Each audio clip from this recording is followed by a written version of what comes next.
Welcome to Tots and Teens in Focus. I'm your host, Patricia Shrim. And guess what? I'm at the Barclays Center, meeting and greeting with people out here. You know, we have a children program within the community and a television program that you could enjoy. We deal with community information. We deal with elected officials. We deal with every person that deals with youths in the community and how can the community help our youths. We are here and we are inviting you to stay tuned, have fun with Tots and Teens program, know what is going on in the community, listen to your elected officials, and we also have our cultural presentation by youths of the community. We have fashion shows, we have dancing, we have creative arts and craft. So if you want, you can bring your children to Tots and Teens, and we are located for our practice session at Get Set Nursery School. Get Set Nursery School is located at 2031 Snyder Avenue. There we meet every Saturday from 1 to 4 p.m. Bring your children. We have lots of fun. And just remember, next year we'll be having our Prince and Princess TV series. So if you want your child to be a prince or a princess on our TV show, just come and join us on Saturdays at Bedford Snyder at our practice session. We love to have you there. We love to be with children. We love to share our views and our news and our interviews with you, our community. Have fun, community. Just the carnival breakfast morning. And we have here State Senator John Sampson who will tell us a little bit of what's going on around here, and also giving us some information and update of the community to slow the pace of the violence that is rising rapidly in our community. Senator Sampson, welcome to Tots and Teens, and welcome to the Carnival Day. Good morning. I want to thank Tots and Teens for the phenomenal work that they're doing, but also you're doing, Ms. Tripp. This is the 45th anniversary of the Carnival. It's about your roots, your heritage, and your culture. It's a dynamic way in which get all our cultures together to understand the importance of working together. We can make dramatic changes in our communities, especially when you talk about the issue of violence. The only way we're going to be able to curb that issue of violence is working together as a community, working together from block to block to block, understanding that we cannot be divided on this issue because a bullet has no name. A bullet can pierce generations upon generations upon generations. What we really need to do is we need to understand the psyche of those individuals so they can learn to appreciate where they live. But most of all, not only appreciate where they live, but understand the beauty of working together in a community to have a wholesome community. So I think one way we can do that is by collectively coming together as a people.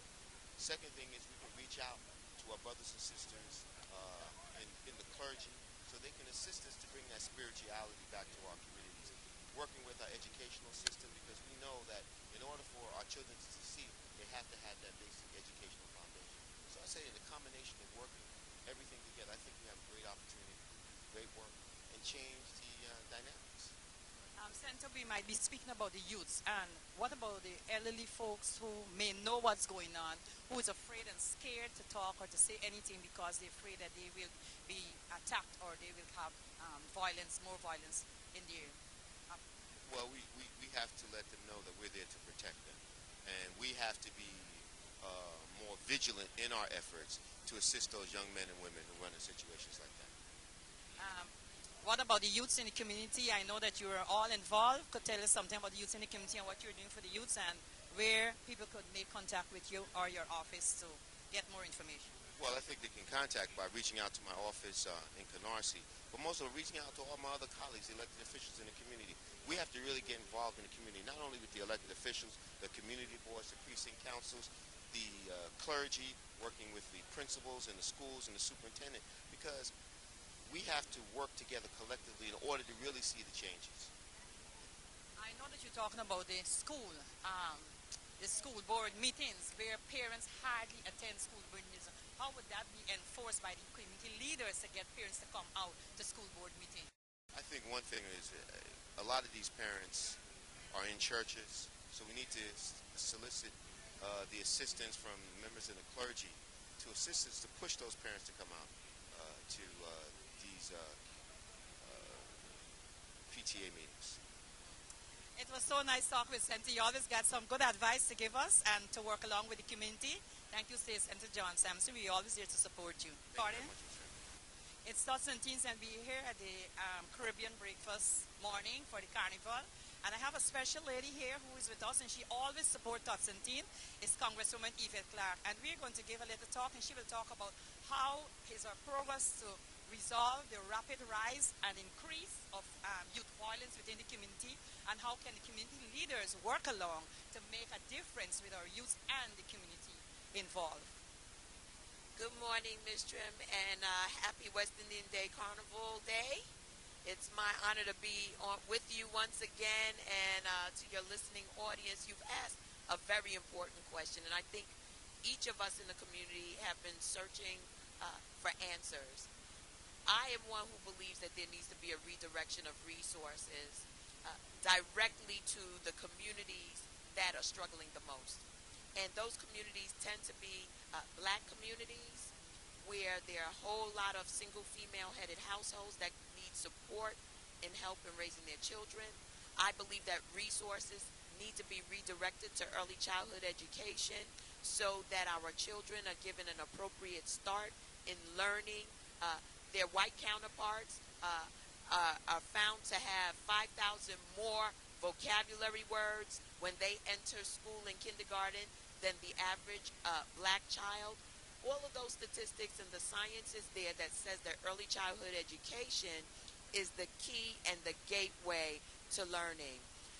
We got to start somewhere. I believe that if we can break the cycle with children, toddlers, then going forward, they will have developed a discipline and a love for learning that they will not depart from. Aside from that, we've got to redirect resources for young people who want to do the right thing but have access to no other outlets than the streets. They need to have programs that help them to improve upon the skills that they have established, remediate any educational deficits they may have, and point them in the direction of career paths that suit their talents. All of this investment needs to take place. There's been a massive divestment over the past 10 years. The federal government has been of no support, but our state and local has a responsibility as well. If we can fund massive police presence, then we can also fund a commensurate program for our young people within communities targeted at those communities that are low income and with an abundance of single female-headed households. So I'm going to be really advocating for that in Washington, in the private sector, and indeed across this nation, because this phenomenon is one that strikes home for all of us. I don't think there's any of us who have not been touched by the loss of life between our young people's gun violence. Every single family, every single person in this community has been affected, and we all have to take a stand together. Another thing I would like to suggest is that we've got to get to know our neighbors better. We know that there are parents that are struggling with the raising of their children. Why not extend a helping hand to that family? Expose that child to a museum or cultural arts, things that your family may be able to provide, but that parent is struggling to provide. We need to do our part. The police department needs to do their part. The city administration, state and federal government need to do their part. But I think if we start in community as neighbors, where a large part of the challenge will be met. I know that thing, but you know what? Normally, I used to go to school board meetings and community board meetings.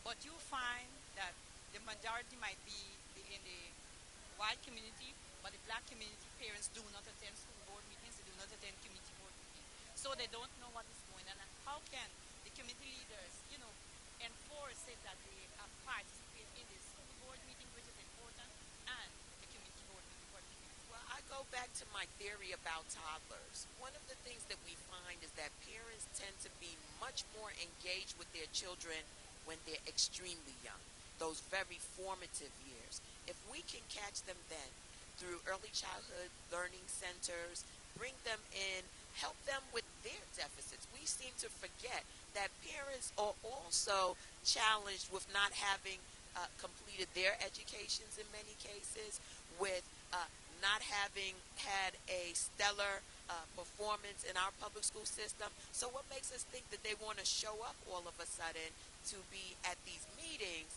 when they themselves have never really been engaged or have been reached out to be engaged in that way? That's why, again, I think the most effective way is neighbor to neighbor, because there's no judgment there. We live together, and I think that there's a fear of judgment that people have, a fear that people will treat them less than because they may have deficits. We need to put all of that aside and remember that we are the village that raises the child.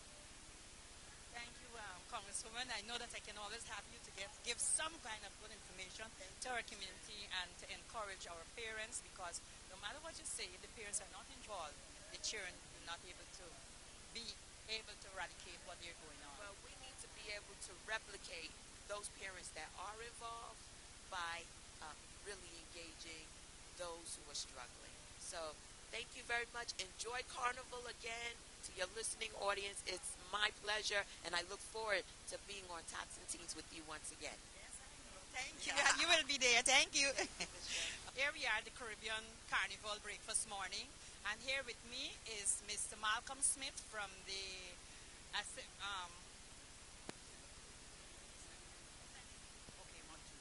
Here we are at the Caribbean Breakfast Morning, and we're having lots of fun here. I have Mr. Malcolm Smith from the State Senate office in Albany, and he's going to talk to us a little bit what's going on here, and also if he can share some light on the progress to help eradicate the rapid rise of violence in the community among young people, 13 years and under, and what can we do to get older folks to be involved, stop this rapid rise of crime among our youth? Well, first, it's obviously it's good to be here with you. There's no question about that, and I love you much. On this great day when we celebrate, our Caribbean heritage. I have family that was raised. My father was raised in Mandeville. I always say the old Mandeville, not the new Mandeville. Mandeville's too rich for me now, but this is always one of the greatest parades throughout the city. People come from all over the city. It's a wonderful day. We have our Jamaican heritage. We celebrate. So I'm here to enjoy myself, to have fun. This is a great year. But speaking of the violence, there's no question. We had a very successful gun buyback program, the best in the city. Over 500 guns turned in.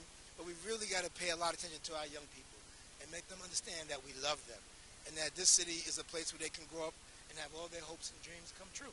So we're going to band together throughout the city. Everybody needs to come together to talk about one solution: family, their faith, and how do we get our children to understand the importance of being productive. And I think it's going to happen. I talk to a lot of young people. They want to do things. They do. They're not all bad. They want to get involved. They just need people to reach out to them. So we're going to make some tough gun laws, no question about it. We're going to get the bad guns off the street, but we're going to make sure that our children know that we love them. And you know what, Mr. Smith, we're talking about getting the children. What about getting the church back to schools and getting the principle of spiritual understanding back into schools so the children can really know, because all they know is violence, and that is becoming because we don't have much churches or much spiritual thing. I like to share my point of view, where the Jews have their forum and their religion in their school, and what happened to our children? We're all displaced and disabandoned. Well, of late, I've spoken, a lot of people have been talking about, the reinstituting prayer inside the schools. And while that obviously becomes an issue that needs to be a debate, I'm a Christian, and I believe in prayer, and I believe that part has been missing from a lot of our children. They need to understand that faith, and I think the clergy are doing the best they can, but we've got to come together and work with everybody so that this is our challenge. It's not his problem or her problem. It's all of our challenges. And I love my children. We need to give back the schools to the church so we have a better community. Absolutely. Thank you, Mr. Smith. Thank you for being with Tots and Teens. You're not a tot or a teen, but you're just right for the Tots and Teens program. Thank you very much. Be here. We got Mr. Frank Sidio. He was a past assembly member, right? Yes. Am I right? And he's still in the community. He's working hard. And he's a district leader for the 59. But we're going to talk here about the carnival, what's going on here. And then we're going to ask Mr. Sidio his views on the rapid rise of gun violence is affecting our youth in the community. And what I would say is that because they don't have no spiritual understanding, so the youths are getting gunned down at a tender age, the schools are disorganized, and Lord help us. Say what you have to say. Hi, first of all, good morning, everyone. We're here at the West Indian Day Carnival Breakfast, which is the beginning of the event. 43 years ago, I had the pleasure of being the police officer who handled the first police detail for the West Indian Day Parade. A young gentleman by the name of Carlos Lozama joined me that day and said, we want to run a parade on Eastern Parkway. Here we are, 43 years later. I've had the pleasure of serving in that capacity for over 12 years, and for the last 25 years I've been the attorney for the West Indian Day Parade. Carnival in Brooklyn is the best event in the entire world. Even Trinidad has a tough time competing with us, although it's a great parade there as well. And I have to tell you that we look today with the weather. God has favored us with great weather. And thank God we're going to have a great parade. The Moss bands are ready, the pans are ready, and we're all ready to jump up on Eastern Parkway today and make it another great event. And you know, we were talking about some of the violence that occurs around the parade. I've got to tell you that we've been fortunate. None of the violence that occurs has happened on the avenue. It's always been, unfortunately, surrounding this area. But it seems that it's much more in this last month. I don't know, it's because we had such good weather, and I don't know what's causing it. But I do know we need to do something about it. And the first and most important thing we could all do as citizens is when we see something, say something. Don't back away. Don't not be a witness because you're afraid. The police will work with us. We need to make sure that when violence occurs, that we're all a part of a solution to prevent it, and we're all a part of a solution to make sure that those that commit it are brought to justice. Our children are too important to us. Our families are too important to us. And the things that occur around us are only going to occur to us individually. It's not the city that's doing it, it's people. And we need to let those people know it's not acceptable, you can't do it, and we're going to let you go to jail if we see you do it. Mr. Sidio, I know I'm glad you talk about that, but what about people who may know, and because they're being threatened by the gunmen or threatened by, got to be somebody in high authority who's controlling this gun violence and doing these things. So people are willing to talk, but they're scared that they will get killed or get hurt or the family will take. How can those people express themselves to the police and believe in the police that their names would not be called? Well, first of all, it has to be, I know how hard it is to be a witness in something. I was a police officer for 12 years on the streets, and I know what that means. And you can do this anonymously. You can just call tips. You can call even to the local precinct and not give your name and give the information. But when all's said and done, we do fear for ourselves. And I think the best thing to do is, if you have to, is make that call. Don't give your name. You don't have to. You're not obligated to. Just give the information. If you know someone that's committed violence, you should make sure that happens. Also, we have the toughest gun laws in New York and the United States. We've got to help cut those guns from coming down from the other states who think nothing of it, that someone should be able to walk into a door, buy a gun, and drive away. And that's what we need to focus on too. It's a national problem. We do what we can, but our fort is only as strong as its weakest link.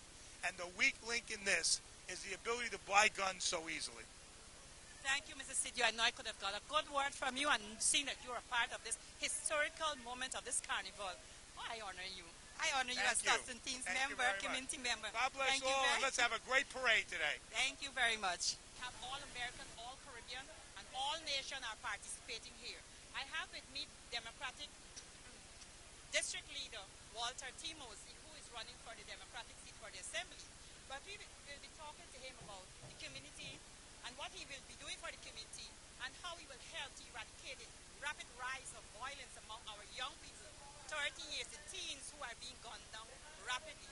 What will be the program, the progress that they can implement to make this Brooklyn a safer place for us all? Well, thank you, Ms. Trim, for the opportunity, and happy Labor Day, West Indian Day celebration to all. My name is Walter Mosley, candidate for New York State Assembly. The one thing that I will say is that there is no silver bullet. There's no one answer to this problem. We know we have to get our young people off the street. but we also have to give them a viable alternative, something productive that they can do with their lives, while at the same time understanding that we also have to provide employment opportunities for them. We also have to make sure that we get our older generation involved with our young people and get them engaged so that there's no gap in terms of people's ability to develop and have the necessary coping skills to deal with life's turmoils and life's atrocities and life's obstacles. So there are things that we're going to be working on both in Albany, working with my fellow legislators in the Assembly, likewise working with congressional members and people and elected officials in the City Council. So there is no one single answer. There are a multitude of answers that will take on these complex issues that result in gun violence, gang violence, and just mischief behavior that we can eradicate if we all work together collectively as a whole. So I look forward to doing that as a member of the Assembly in the 57th Assembly District. I look forward to having you all come out to vote Thursday, September 13th, 6 a.m. to 9 p.m. The polls are open. That's Thursday, September 13th. God bless you all. Enjoy the rest of your holiday weekend. Bye-bye. Thank you, Mr. Mosley. Thank you for that wonderful talk. And knowing that Walter was my good friend, and I'm so happy that you're taking this step of being an elected official. Thank you, I appreciate it, dear. Thank you. Carnival, having lots of fun. I have some very important elected officials. We will have some discussion and talk about what in the community and what they are doing for the community and how they can eradicate the rapid rise of the gun violence that is affecting our youth 13 years and under. It's too much going on. And what program can they implement to make Brooklyn or to make New York a safer place for our community? Mr. Blasio, welcome to Thoughts and Teens in Focus. I give you the mic so that you put it. Thank you. Well, for me, this parade, first of all, is a reminder of what New York City is really about. 5 boroughs, neighborhoods of people, the grassroots. This is what we celebrate today. Not just the incredible contributions of the Caribbean people in this city, but what the city's really made about. Not just big skyscrapers in Manhattan, but communities of people who have built and shaped this city. And my wife Charlene and I today have a special feeling of celebration because her family is from Barbados and St. Lucia, and we celebrate that heritage and that we pass to our children. But in terms of the issues of the day, it's obvious to me that safety, it comes from a combination of strong police force. Thank you. Well, for me, this parade, first of all, is a reminder of what New York City is really about. 5 boroughs, neighborhoods of people, the grassroots. This is what we celebrate today. Not just the incredible contributions of the Caribbean people in this city, but what the city's really made about. Not just big skyscrapers in Manhattan, but communities of people who have built and shaped this city. And my wife Charlene and I today have a special feeling of celebration because her family is from Barbados and St. Lucia, and we celebrate that heritage and that we pass to our children. But in terms of the issues of the day, it's obvious to me that safety, it comes from a combination of a strong police force and a real relationship between police and community. We have not had that enough lately in this city. I believe we need a reform, particularly the stop and frisk program, so we bring police and community together. That is actually the path to long-term safety. Yes, I know that bringing police and the community together, but there are some people who would not want to give any information because they're afraid that they will be gunned down or their family will be gunned down. Years ago, we had a church in place of schools, and some schools are having their church and some are not. What will be your message like to encourage the spiritual knowledge back into schools? Look, I think that there's always a challenge in a democratic society of how you balance spirituality and the public sector. But the way I'd say is a little bit different. It's what we face as parents every single day. I think what the city needs to do is help families and parents more. I think if you strengthen families, you're also going to strengthen the impact of people's faith in terms of strengthening their children. Right now, I don't think we have a parent-friendly approach to government in this city. Whether you talk about the cuts that happen in child care, whether you talk about the fact that there's not really support for parents who are working, things like paid sick leave to protect the interests of working parents, and that, God forbid, a child is sick, that they have some kind of option. We don't have a parent-friendly approach. We certainly don't welcome the role of parents in our public school system. If we want to get back to some core values that will also encourage families to stick together and children to be safe, we got to start by actually helping parents. Thank you, Mr. Bazzi. And behind every good man, there is a good woman. Beside. Oh, no, beside every good man. No, he can't do it by himself. That's right, and good men like Matthew Eugene. That's right, that's right. I'm so excited to be here. I can't wait to get out there in March.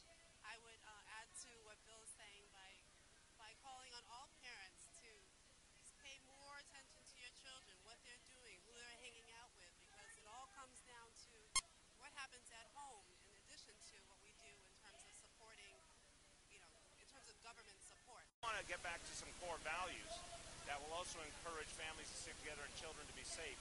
We got to start by actually helping parents. Thank you, Mr. Bazian. Behind every good man, there is a good woman. Oh, no, beside every good man. No, he can't do it by himself.